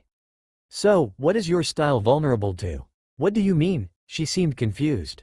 Your style is that of a short and medium-ranged combatant. Now for ranged, you rely on thrown weapons, which makes wind users a problem for you. They can disrupt your barrage no matter how accurate and powerful it is. Also, earth users can simply go below and ignore your ranged attack or raise earth walls to block you. Close range and relying on weapons can be dangerous against lightning and wind users. The first can shock you through them, unless you're ready with non-conductive weapons, and wind users can cut through anything. I demonstrated by tossing a kunai through a row of trees. Now how's your chakra control? You can tree walk and water walk, right? Of course, she tried to look insulted, but made more of a cute pout than anything. Can you balance yourself on a kunai's point? I asked and demonstrated, balancing myself on a single finger. She merely gaped at me. Hey, relax. This is nothing special. A standard Junin-level chakra control exercise I mastered recently. The really nasty ones are medical exercises. Trust me, trying to do the work of a sewing machine by controlling the threads with chakra, now that is painful. Tenten seemed to deflate, her face a mask of depression. Tenten, what's wrong? It's just, the words tumbled out. You're a recent academy graduate, a rookie, and you can do all this effortlessly. I thought I was a serious kunoichi, but I just can't compare. How can you do all this? Well, you have to realize that some ninja have inherent advantages, like Neji's Byakugan or my Uzumaki chakra capacity. As good as you ever become, you'll likely never be a match for any of the past Hokage, for instance. Bloodlines can be a trump card, but then again, you can go very far indeed. Seals, for example, can counter almost anything. Remember the Hiraishin, that and pure speed made the fourth almost unbeatable. Jiraiya and Orochimaru are both very powerful, S-rank, and neither have a bloodline, though I suspect the snake has changed himself enough to be counted as having one. You need to learn the basics of everything and specialize in more than one field if you want to be at the top, and you've actually already begun. You're specializing in weapons and seals, and you can add ninjutsu to that if you keep working on chakra capacity and control and master the jutsus, not merely learn them. Remember that Junin in Konoha need to be able to use jutsu of 2 elementals. If you want to be exceptional, work on 3. Wind would be good, it's synergistic with fire and very useful with weapons, as you saw. I'd recommend earth as well, it's powerful defensively. With a fire speciality you'd have trouble with water. If you can work out combination techniques, you'll eventually have the equivalent of scorch and lava releases. There are also ways to make special weapons, you should explore that. Hell, just using kunai with engraved explosive seals that fire a cloud of poisoned senbon out of a storage seal would make you 3 times as dangerous. You need to be creative with what you can do, and plan on what you want to learn or be able to do. You have Guy as a sensei and he seems to like, which means you work hard and willingly. With the right teaching, I bowed theatrically, you'll go very far if you put in the effort. So how about it? It sounds good, she nodded wide-eyed, but really, daunting. Years of work, I nodded. You stop training and learning when you're dead or retired. So, ready to start? Teaching Tenten was actually rather fun. Her fire affinity was strong enough that after a couple of hours, the leaf in her hand was smoldering consistently. I took a short break to create another Shadow Legion and absorb one, citing the actually true need to pee, and sent a clone off to write down half a dozen fire jutsu and combination techniques with weapons that she could work on, adding shuriken hidden in a balls of hurled flame. For example, adding the intermediate fire exercise and the basic ones for wind and earth with a single E-rank jutsu for each, and another scroll on the handling and care of explosive seals. After the snack I provided, she remembered that she was also supposed to teach me. How about we spar, no ninjutsu, to see where you are, she suggested. Just for the fun of it, I decided to remove my training seals. It wasn't really needed, I suspected, but there wasn't much of a reason to keep my speed and strength quiet, seeing as she was used to Lee and her sensei, and would probably keep things discreet if I asked. It did result in our first spar ending very quickly, as I dodged or deflected her thrown weapons with the kunai in my hand and was on her before she could retreat, putting on a burst of speed at the end to appear behind her and touch the back of her neck with a finger. Okay, you have speed. In fact, you're almost as fast as Lee without his weights, which is unexpected. You're also not bad at dodging, Tenten confessed, rubbing the back of her neck to take the edge of the zinger I provided with my finger. Now let's try again. She got into her stance, barehanded. This time move slowly enough for me, we'll just see what you can do. Sure, I'll be happy to show you my moves, I smiled and went at it. The results were not entirely unexpected, and she made a running commentary on what I should change and why, where I was too rigid, where my stance was off, why I should put less or more power into blows, how the elbows should be angled and so on. Not bad, really, just obviously unpracticed. It's more than enough for a genin, especially with your speed, she tried to comfort me. Now let's try it again, without jutsu, Tenten offered, producing a bow staff out of a scroll and grinning in anticipation. We went back and forth for a couple of minutes, and even with my speed and acrobatics, using the trees to leap back and forth, I couldn't do much to her. Her defense with the whirling staff was really impressive. Of course, no jutsu doesn't mean no tools, and I was used to playing with chakra chains when sparring. Using chakra-animated ninja wire wasn't that different, and in a trice, I had her wrapped tightly and supine. You know, Tenten, I ran a chakra-charged finger down her cheek. If an enemy captured you like this, they'd seal your chakra and use you. You'd spend the rest of your life being bred, I whispered in her ear, enjoying the furious flush on her face. Taken repeatedly and brutally for the pleasure of your masters, a few gentle caresses had her almost painfully close to release. I'd read enough books by now to realize that I was mentally screwed up, and one of the points I wasn't good at was accepting that other people cared, that I deserved to be cared for by someone. Almost certainly, that was why I wasn't giving Sakura the chance to say no, and the same would go for Hinata, I'd already decided.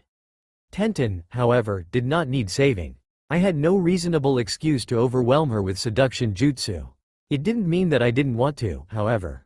A nice, cute girl who was actually willing to spar with me and teach me. That listened respectfully when I taught her, and felt inadequate when I showed her something of what I could do.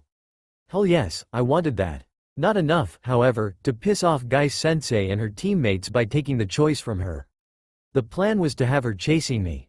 The idea of it was even more attractive than she was. Tenten wasn't a fangirl, she clearly worked at being a serious kunoichi, so it would be quite the bomb to my ego. There were enough scars there I needed a lot of medicine, haha. Okay, that's enough for today, I think. Time to cool off, huh? Not laughing at her expression when I stepped away and left her side, so red that it looked like steam would rise off her any second now, hurt. I had to clench my teeth and bite my tongue, hard. We'll spar again tomorrow. I'll leave you with some scrolls for elemental exercises and a few jutsu, so work hard.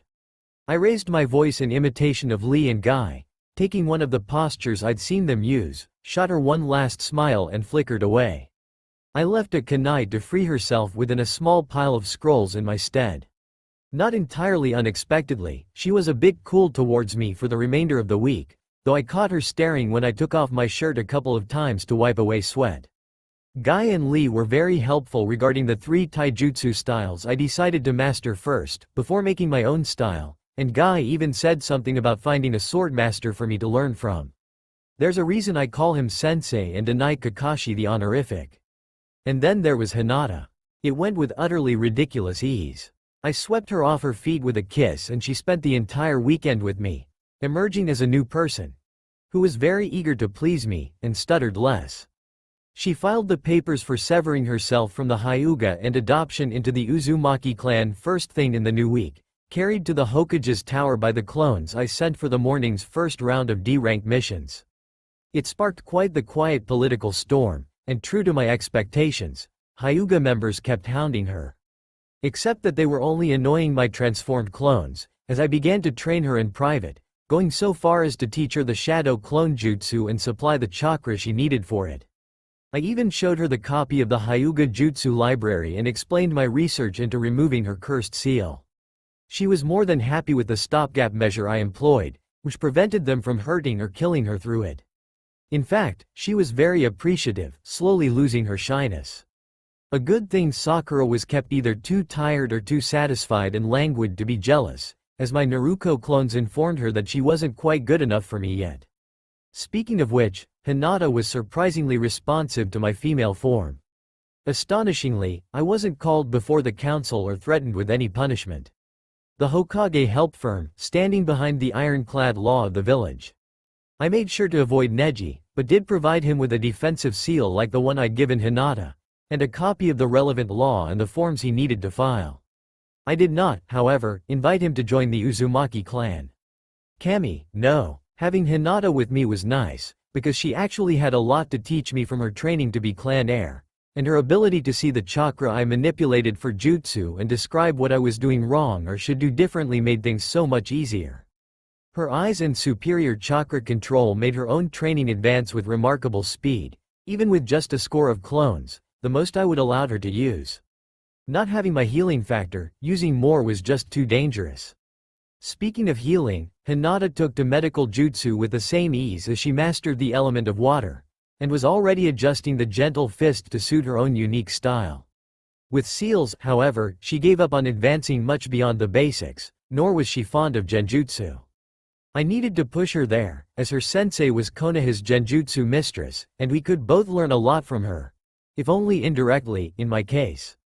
She was also resistant when I tried to teach her the sword, until I reminded her of the chakra shield jutsu, which provided a perfect defense from the gentle fist, and that there were surely other means of blocking the intrusive chakra that disrupted tenketsu, the nodes in the body through which chakra was distributed, and which the gentle fist struck directly at, ignoring most intervening defenses.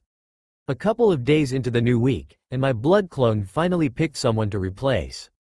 At first, I thought the choice ludicrous, but I was persuaded. Shinji Korasu was the primary owner of Konoha's Red District, the gambling, prostitution, drugs, smuggling and other illicit activities. There were no yakuza in Konoha, and while he skirted the edge of the law, he very rarely crossed the line. A true scumbag, it turned out that he also owned a couple of members of the civilian council, and held several ninja in thrall with blackmail. It was not a pleasant idea, but owning Konoha's local criminal king would put me at the heart of an information web, not merely a commercial empire. It would also make it ridiculously easy to find girls to bear the children for my clan, without needing to burden the kunoichi I collected. There were always a few unwanted women or girls with nowhere to turn to. Expanding his commercial empire would also be relatively simple, if done through fronts. Somehow, everyone knew what Hinata had done, and snickered behind the stiff backs of the Hyuga, but no one connected it to the one Uzumaki in the village. At my advice, she'd merely informed her teammates that she was no longer Hyuga, without telling anyone that she was now Hinata Uzumaki. Another year or two of staying in the shadows, and I might be strong enough to survive the sun. Mastering the Hiraishin alone might well do it, with everything else I was picking up, and it presently looked like I'd finish that long before I progressed anywhere with the Rasengan. A spiraling sphere of chakra should not have been that difficult to form. Even with Hinata's kind help, I was losing hundreds of clones to experimentation with that very deadly jutsu. Moreover, things were advancing well with the security seals I wanted to bypass. A week or two more, and I'd have them. I was already salivating at the thought of the ultimate jutsus I'd find behind those not entirely impervious defenses, and the dirty secrets of the village they thought buried away. The archives of Root, which was apparently led by the crippled oldster Danzo, were encrypted, and I was nowhere near getting the key, which apparently wasn't written down anywhere. I had to admire the rarity of proper security consciousness, but it was no less annoying. Still, I was getting tons of information by eavesdropping there, much of it distasteful, and eventually I'd figure out the cipher, if only by watching them take reports and transcribe them. It was near the end of the week, and Sasuke was starting to boil over at the awful missions he took with Sakura and my shadow clones, before Tenten started thawing. I took that as a signal that it was time to tease her again. "Tenten, are you interested in increasing your speed and strength?" I asked her after we were done with teaching and sparring for the morning. "You mean, wear weights like Lee?" Her eyebrows rose very high, clearly skeptical of the idea. "Not quite the same. Lee is wearing seriously heavy metal, almost all the time. I don't even want to think what that kind of stress is doing to his body. He might grow to be a very powerful shinobi, but he's unlikely to live past 50, and if he does, he'll probably be in constant pain as his body breaks up from the abuse. No, that's not what I'd suggest for you. And yes, I did talk to Guy about it, but you know how it is. If we take away his dream, what will be left for him? All I can do is become a better medic and see if I can help in that manner." I shrugged helplessly. "Anyway, what I'm offering you are seals, specifically gravity and resistance seals. Gravity seals are exactly what they sound like, much like Lee's weights, except with much better distribution of weight and ease of removal. I use them myself, but only for a maximum of 12 hours a day, and never more than 2 days in a row. For you, I'd recommend using them for 8 hours every other day. One of the benefits from my heritage is excellent healing and a very long life. You might want to read sometime about the Shodai's wife, Mito Uzumaki. So please, don't do a Lee and overdo it, if you accept that seal." The resistance seal increases the resistance of the air to your movement. Sort of the opposite of the wind part of the swift release. Swift release? She inquired. Yes, it's a bloodline, a combination of lightning and wind affinities. Lightning to increase the body's response, like the Raikage's lightning armor jutsu, and wind to remove the resistance of the air ahead and push behind, I think. Very rare, but incredibly useful. Imagine how deadly the Hyuga would be with something like that, I grimaced.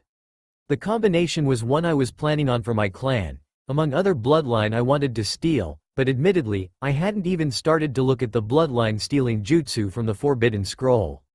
I had nowhere near the medical or sealing expertise needed to so much as understand the basic concepts behind it. Anyway, the combination makes you both stronger and faster, and you control the extent of resistance and how much weight you're interested in bearing. Just be careful when you channel chakra into them. I nearly squashed myself the first time I used the gravity seal.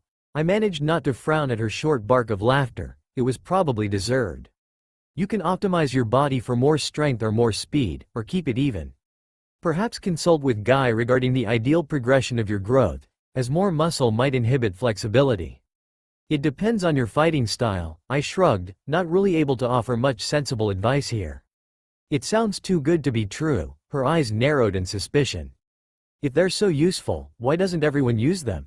It only sounds good, I assure you.